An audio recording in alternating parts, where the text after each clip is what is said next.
오늘 말씀은 사무엘상 29장 1절에서 11절까지의 말씀인데요. 1절에서 7절까지만 읽도록 하겠습니다. 블레셋 사람들은 그들의 모든 군대를 아벡에 모았고 이스라엘 사람들은 이스라엘에 있는 샘 곁에 진쳤더라.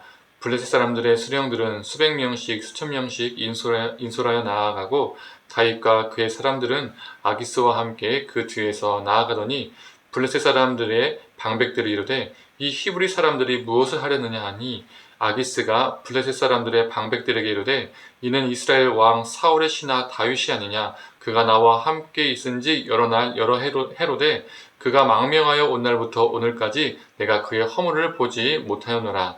블레셋 사람의 방백들이 그에게 노한지라.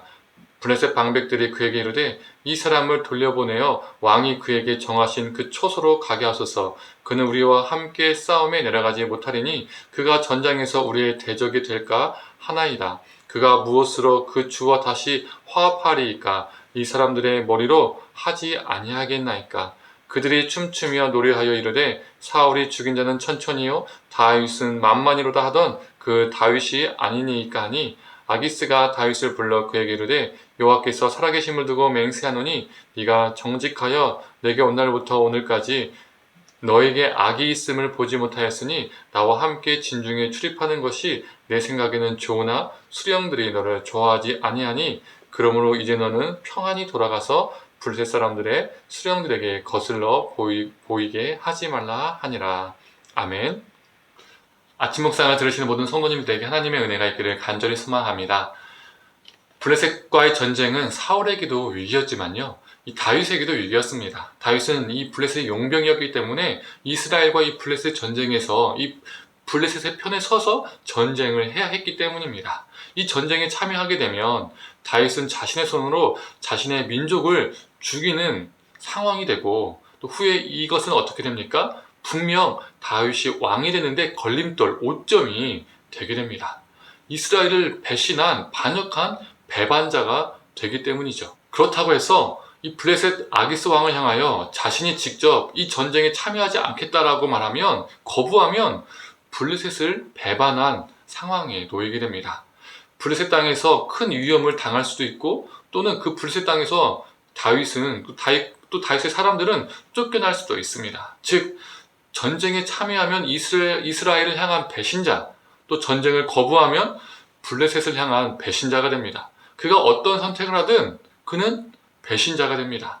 그는 사면초가에 놓여 있었습니다. 다윗은 이 상황에서 자신의 힘으로 할 수 있는 것이요 전혀 없었습니다. 그런데 그때 이 블레셋 군대의 지휘관들이 다윗의 참전을 반대합니다. 다윗은 이스라엘 사람이기 때문에 그를 참전시켰다가는 뒤통수를 맞을 수 있다라고 생각했던 것이죠. 그런데 다윗을 향한 이 아기스 왕의 이 신임은요 너무 두터웠습니다. 이 다윗의 속도 모르고 눈치 없이 이 아기스 왕은 다윗은 그런 사람이 아니라고, 자신을 배반하지 않을 것이라고 이런 말을 지휘관들에게 하게 됩니다. 다윗을 향한 너무 두터운 신임이 다윗을 더욱더 곤란하게 만들었습니다. 그럼에도 이 지휘관들의 반대는 거셌죠. 지휘관들은 예전에 이 이스라엘 여인들이 불렀던 노래까지 언급하며 반대합니다. 사울이 죽인 자는 천천히요 다윗이 죽인 자는 만만이로다. 나는 이 다윗이 아닙니까? 라고 이 왕에게 지휘관들은 반문을 하게 되죠. 이렇게 지휘관들의 반대가 거세지자 어쩔 수 없이 아기스 왕도 자신의 뜻을 포기합니다. 이 지휘관들의 반대를 무릅쓰고 전쟁을 했다가는 이 지휘관들을 향한 리더십이 서지 않기 때문이죠. 그리고 이 아기스 왕은 다윗을 돌아가라고 명령합니다. 이전에 이스라엘 여인들이 불렀던 사울이 죽인 자는 천천히요 다윗은 만만이로다 라는 이 노래가 어찌 보면 다윗의 입장에서는 불행의 시작이었습니다. 그 노래 때문에 사울의 시기와 질투를 샀잖아요. 그리고 죽을 뻔했잖아요. 그리고 늘 도망자의 삶을 살게 되었습니다. 그러나 오늘 본문에서는 이 노래가 그를 위기에서 구해주는 도구가 되었습니다. 이전에 그를 죽일 뻔했던 노래가 이제는 그를 살리는 노래가 된 것이죠. 다윗의 마음은 어떠했을까요? 내가 저 노래 때문에 이전에는 죽을 뻔했었는데 이제는 저 노래 때문에 내가 사는구나, 이런 생각을 했겠죠. 그는 전혀 생각하지도 못했던 역사, 이 하나님의 섭리를 경험하게 되었을 겁니다.